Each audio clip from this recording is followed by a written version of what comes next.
5 ជំហានស្រោចស្រង់ជីវិតពីការញៀនល្បែង 1. ទទួលស្គាល់ការពិត ចំពោះអ្នកញៀនល្បែង ការចាញ់ដែលធ្ងន់ធ្ងរបំផុតមិនមែនជាលុយទេ តែគឺជាភាពអស់សង្ឃឹមធ្ងន់ធ្ងរ និងការបាត់បង់គោលដៅជីវិត ខ្ញុំយល់អារម្មណ៍នេះច្បាស់ណាស់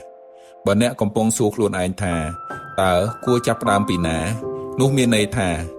អ្នកដើរមកដល់ពាក់កណ្ដាលផ្លូវនៃភាពជោគជ័យហើយ ដូច្នេះ ជំហានទី 1 ដែលអ្នកត្រូវធ្វើគឺឈប់បោកប្រាស់ខ្លួនឯង ហើយទទួលស្គាល់ថាអ្នកកំពុងមានបញ្ហាដែលត្រូវដោះស្រាយ 2. ការចូលរួមក្រុមអ្នកផ្ដាច់ល្បែង សម្រាប់អ្នកដែលចង់ផ្ដាច់ល្បែង នេះគឺជាយុទ្ធសាស្ត្រដ៏មានប្រសិទ្ធភាពបំផុតក្នុងការព្យាបាលផ្លូវចិត្តដែលនៅបណ្ដាប្រទេសជាច្រើនបានអនុវត្តរួចមកហើយ ខាងក្រោមនេះគឺជាសារសំខាន់ៗដែលក្រុមប្រភេទនេះផ្ដល់ឲ្យ 1. បង្កើតបរិយាកាសមិនមានការរើសអើង អ្នកញៀនល្បែងភាគច្រើនតែងតែមានអារម្មណ៍ខ្មាស់អៀននិងឯកោព្រោះខ្លាចសង្គមជុំវិញខ្លួនស្ដីបន្ទោសនិងរើសអើងនៅក្នុងក្រុមឯកជនពួកគេមានអារម្មណ៍ថាមានសុវត្ថិភាពក្នុងការនិយាយការពិតព្រោះគ្រប់គ្នាដែលនៅទីនោះសុទ្ធតែធ្លាប់ឆ្លងកាត់ការឈឺចាប់ដូចគ្នា 2. ការចែករំលែកបទពិសោធន៍ពិតគ្មានអ្នកណាអាចយល់ចិត្តអ្នកញៀនល្បែងច្បាស់ជាងអ្នកដែលធ្លាប់ញៀនដូចគ្នានោះទេការស្ដាប់ពីវិធីសាស្ត្រដែលអ្នកផ្សេងទៀតធ្លាប់ប្រើដើម្បីឈប់បានសម្រេចផ្ដល់នូវមេរៀននិងកម្លាំងចិត្តខ្លាំងជាងការស្ដាប់ទ្រឹស្ដីពីគ្រូពេទ្យចិត្តសាស្ត្រទៅទៀត 3. ការទទួលខុសត្រូវនិងការតាមដានក្រុមឯកជនជួយបង្កើតវិន័យរួមនៅពេលដែលសមាជិកម្នាក់ៗរាយការណ៍ពីវឌ្ឍនភាពប្រចាំថ្ងៃឧទាហរណ៍ថ្ងៃនេះខ្ញុំមិនបានលេងទេ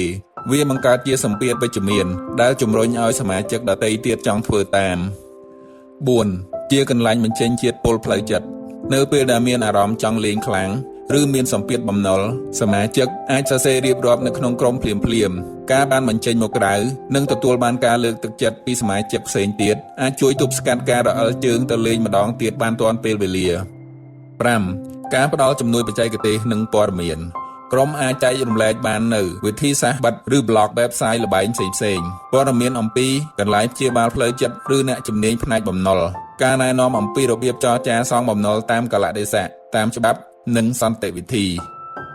6. បង្កើតក្តីសង្ឃឹមថាជីវិតថ្មីអាចទៅរួចនៅពេលដែលសមាជិកចាស់ៗក្នុងក្រុមអាចរំដោះខ្លួនបានមានការងារឬមុខរបរធ្វើត្រឹមត្រូវនិងមានគ្រួសារមានសុភមង្គលឡើងវិញវាคล้ายជាពន្លឺនៃក្តីសង្ឃឹមសម្រាប់អ្នកដែលទើបតែចាប់ផ្ដើមឈប់លេងឲ្យជឿជាក់លើខ្លួនឯងឡើងវិញ 7. មានអ្នកសម្របសម្រួលអ្នកបច្ចេកទេសនិងអ្នកដឹកនាំក្រុមដែលមានឆន្ទៈខ្ពស់និងបទពិសោធន៍ពេញលេញដើម្បីធានាថាក្រុមគឺជាកន្លែងសង្គ្រោះពិតប្រាកដមិនមែនជាកន្លែងចែករំលែកលេខសំណាងឬនិយាយរឿងអវិជ្ជមាននោះទេហើយក្រុមប្រភេទនេះក៏នឹងមាននៅក្នុងប្រទេសកម្ពុជាយើងក្នុងពេលឆាប់ៗខាងមុខនេះផងដែរ 3. ការព្យាបាលចិត្តនិងការកាត់ផ្តាច់មជ្ឈដ្ឋានព្យាបាលចិត្តត្រូវចាប់ផ្ដើមពីការកាត់ចិត្តឲ្យដាច់ត្រូវកាត់ផ្តាច់មធ្យោបាយដូចជាលុប app ប្លុក website ល្បែងលេខមេខ្យល់និងឈប់ទៅរកកន្លែងដែលនាំឲ្យយើងចង់លេងស្វែងរកជំនួយកុំខ្មាស់អៀនក្នុងការនិយាយប្រាប់គ្រួសារឬមិត្តភ័ក្តិដែលអ្នកទុកចិត្តបំផុតបើចាំបាច់ត្រូវជួបអ្នកជំនាញផ្លូវចិត្តដើម្បីដោះស្រាយសម្ពាធនិងភាពតានតឹងដែលបង្កឡើងដោយការញៀន 4. ផែនការវិន័យហិរញ្ញវត្ថុកុំព្យាយាមយកល្បែងទៅដោះបំណុលល្បែងវិន័យថ្មីដែលអ្នកត្រូវមានគឺប្រគល់ការគ្រប់គ្រងលុយបើអ្នកមិនទាន់ទុកចិត្តខ្លួនឯងផ្ញើប្រាក់ខែឲ្យម្ដាយប្រពន្ធកូនឬសាច់ញាតិដែលអ្នកទុកចិត្តបំផុតជាអ្នកកាន់ជំនួសសិនផែនការសងបំណុលសរសេរបញ្ជីបំណុលឲ្យបានច្បាស់រួចចរចាសុំសងតាមលទ្ធភាពដែលអ្នកអាចធ្វើបានក្នុងពេលបច្ចុប្បន្នការប្រឈមមុខជាមួយបំណុលវាជួយបំបត្តិភាពភ័យខ្លាចក្នុងចិត្តដើម្បីឲ្យអ្នកអាចផ្ដោតលើការងារដែលអ្នកត្រូវធ្វើបានល្អ 5. បង្កើតទម្លាប់ថ្មីដោយសារតែខួរក្បាលអ្នកធ្លាប់តែស៊ាំនឹងភាពរំភើបពីល្បែងឥឡូវអ្នកត្រូវបង្វែរវាទៅរកភាពជោគជ័យថ្មីរកការងារធ្វើឲ្យរវល់ហាត់ប្រាណដើម្បីរាងកាយមាំមួនបញ្ញាភ្លឺស្វាងនិងរៀនជំនាញអ្វីមួយដែលអាចជួយឲ្យអ្នករកចំណូលបានពិតប្រាកដវិន័យគឺជាស្ពានចម្លងអ្នកពីវាលភក់កប់សពនៃល្បែងទៅកាន់ជីវិតថ្មីសារលើកទឹកចិត្តជីវិតអាចចាប់ផ្ដើមជាថ្មីបានជានិច្ចទោះអ្នកធ្លាក់ដល់ទីណាក៏ដោយសំខាន់ថាតើអ្នកព្រមបោះបង់សំណាងខ្យល់ដើម្បីមកសាងវាសនាពិតដោយដៃខ្លួនឯងដែរឬទេងើបឈរឡើងជីវិតអ្នកមានតម្លៃជាងការភ្នាល់ឆ្ងាយណាស់ឈប់មុននឹងហួសពេល